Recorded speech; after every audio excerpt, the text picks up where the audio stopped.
Air in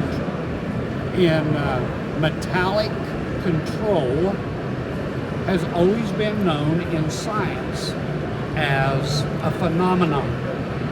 A phenomenon explanation is it's not explainable. So therefore, to combat that phenomenon within tribology, which is the study of friction and wear through the use of lubrications.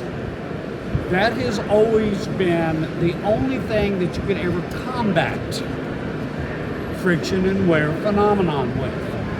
Within friction and wear, you hear terms of friction factors. So, you just have two pieces of metal rubbing together, that is a factor. You have what's called stiction. That's when they start sticking. It's called a stiction. Right? So it goes through a whole very long, hard to identify, especially if you are in the classes of tribology. It's very hard to understand a lot of these PhD guys and everybody explaining it. It all comes down to one thing. What is happening at the contacting interfaces? That's what's happening. The use of lubrications is a try to protect what's occurring at the contacting interfaces. What is the interfaces?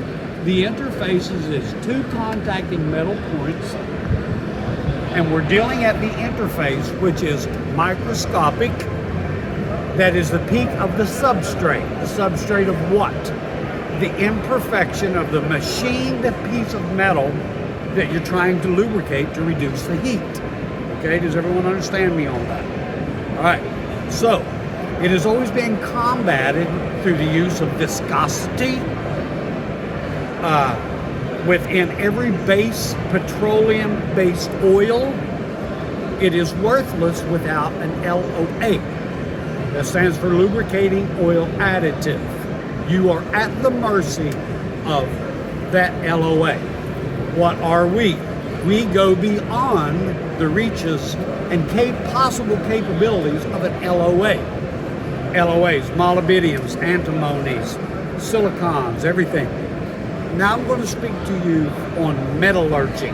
Okay, I am a metallurgist. I have worked from understanding iron to melting to pig iron to generating and putting components, elements in there to generate new alloys. This machine, this is a critical machine, even though oftentimes we see everybody trying to show their film strengths, their bonding protection by the use of their lubrications. I don't want to talk about lubrications at this point. This machine is a true Timken machine. For every 1 pound you pull at the end of this, it's magnified 35 times. Okay, does everyone get that and understand that? So, we have a race here, a Timken race. We have a Timken bearing. These are very high, excellent, Rockwell hardened steel. Timken, in my own book, is top of the line of bearings. Nothing compares to it, as far as I'm concerned. And that's from 30 years of working with it. I want to see what happens when you have. Wait, I don't want to bypass this. The only way to get this technology, Infinity LFE technology, out of the steel is you have to actually cut 15 microns between every time you do this demonstration. All right? So you see this, you've got wear metal. That wear metal is what gets in your oil and starts deteriorating your lubricity properties of your lubricant. Everybody following me? That's in lubricating oil. It goes into your greases and whatever, all right? So, here's what happens when you have no lubricants. Here's what occurs. Here's the friction. Listen to stiction. That is stiction. If I do that enough, you get into what's called weld. All right, so if your heat keeps going enough, you don't have any lubricity in there, you're gonna lock up. We're gonna try to combat that friction and stiction as much as possible through the use of the most expensive lube that's out there. And I'm not even going to run this in a reservoir. I just want to see what it does by wiping it on here. Okay, I'm not going to run it in a reservoir right now. As you can see, we didn't see much. You can see where you take the brake cleaner, you can clean it, spray it, you're back worse than where you was in the beginning. Now we start jumping to the little sprays, okay? Been around forever. Water displacement 40. Peter, when he first developed this, water displacement claims it took him 40 tries to be able to develop this product. I want to see what it does by spraying it on here. I'm not impressed. Not impressed. Let's jump over here now to the TV blaster. I want to see where we're going to be able to come up on. Not impressed. I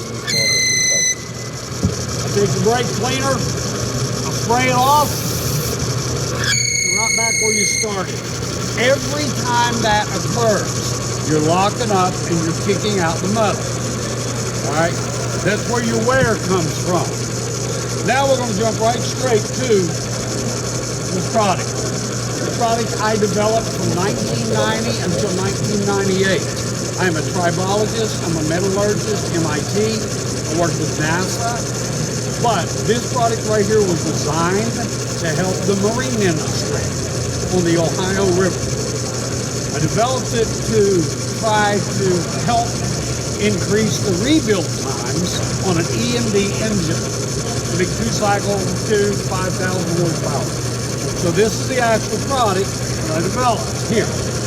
It is a bio-based product, contains no petroleum for a very critical reason.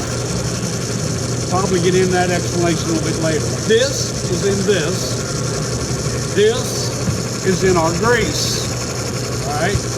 The original product has always been known since its conception back in 1998 as HDI 2500. It stands for hardened deformation interfaces, and it lasts up to 2,500 degrees. Let's go back and let's try again.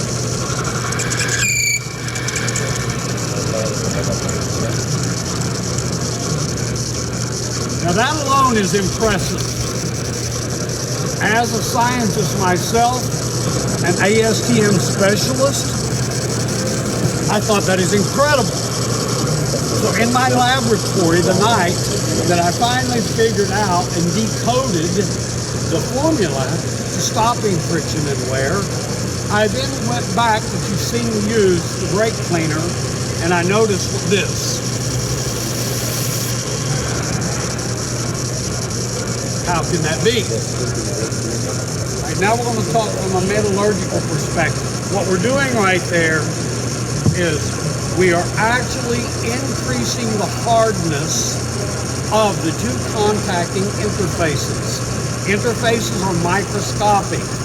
If you look at it through an SEM microscope, it's 1,000 magnification. That's the peak of the substrate on a mountain. I'm going to show you real quick here on the substrates. Peaks of the substrates. So what is the peak? My middle finger. We don't want to go into this, but you can see this, okay? It works on the other side of the peak of the substrate. So we stop the wear there and there microscopically. We harden it. Now I'm still going to go in and try to disprove this product. This is everything that we saw within the laboratory that night, back in 1998. So, I want to take the worst possible steel degradator you can get. The OEMs today is suing our EPA because when you pull up and you get fuel, it says contains 10% of what? Ethanol. Now, it's getting ready to go higher. Well, the fact is, if this in your fuel gets in that crankcase, you start getting degradation to the what? Friction points, absolutely. But you're getting degradation to the contacting interfaces. It melts them away. So if your engine is treated with the Infinity HDI 2500, Infinity LFE is the name of that technology. Do you understand that?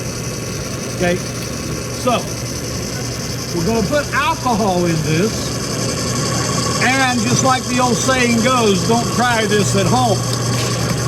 I want to see how long that will cut through just from my finger touching it or spraying the very first time.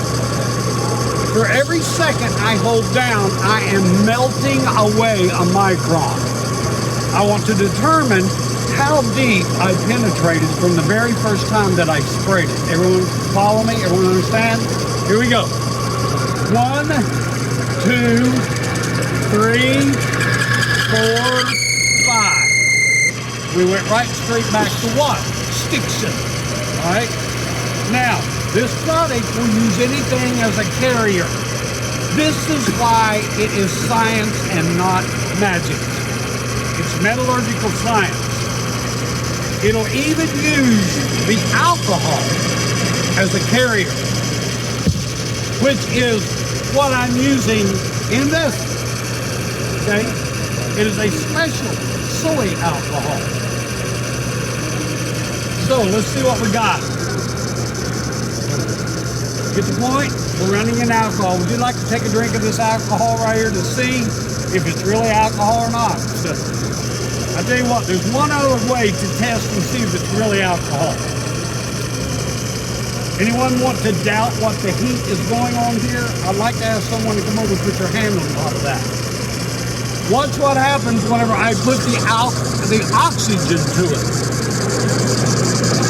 The two greatest degradators to lubricity and lubrications is water and oxygen. Most people have no idea that 0.1% of water will destroy the lubricity within your engine. That's all right, we'll let it burn. We don't care. Oh, okay. I better put her off. Can't believe I still got eyebrows in that stuff. Hit me with questions. Good question. Even though you didn't ask it, I saw your left eye go up. 2 ounces per quart of this into your gearboxes, your hydraulics, into any wet bath application you have, with the exception of one. Does everyone understand what a wet clutch is? If you're driving an automatic, you got wet clutches working in it. When I designed this product, I did not design it to be used within a wet clutch application because friction and wear is gone. I tested that theory to a POC. It's called a proof of concept. I treated the transmission, automatic transmission, and eventually it wouldn't pull out of its track. So I lost that transmission. I do not advise that. But in every other application, 2 ounces per quart. The spray, as you've seen, is absolutely one of the greatest phenomenons in history. Ford F-150 in Dearborn, Michigan, 54 weeks ago had a disaster. They had a tail-end assembly, Temkin 205 sealed for life bearings, lock up. It shut down the entire assembly line. I told them, drill holes in the seals, stick this back in there and spray it. He said, it won't work. I said, what do you got to lose? You're dead now. And you just told me it's going to take 6 weeks, 6 to 12 weeks to get those bearings back in.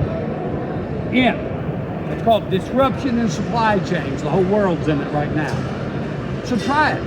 Half of the phenomenon is they started working again. The other half is for 54 weeks, it's only been sprayed one time. There's no lubrications running inside the bearings. Seriously? Absolutely.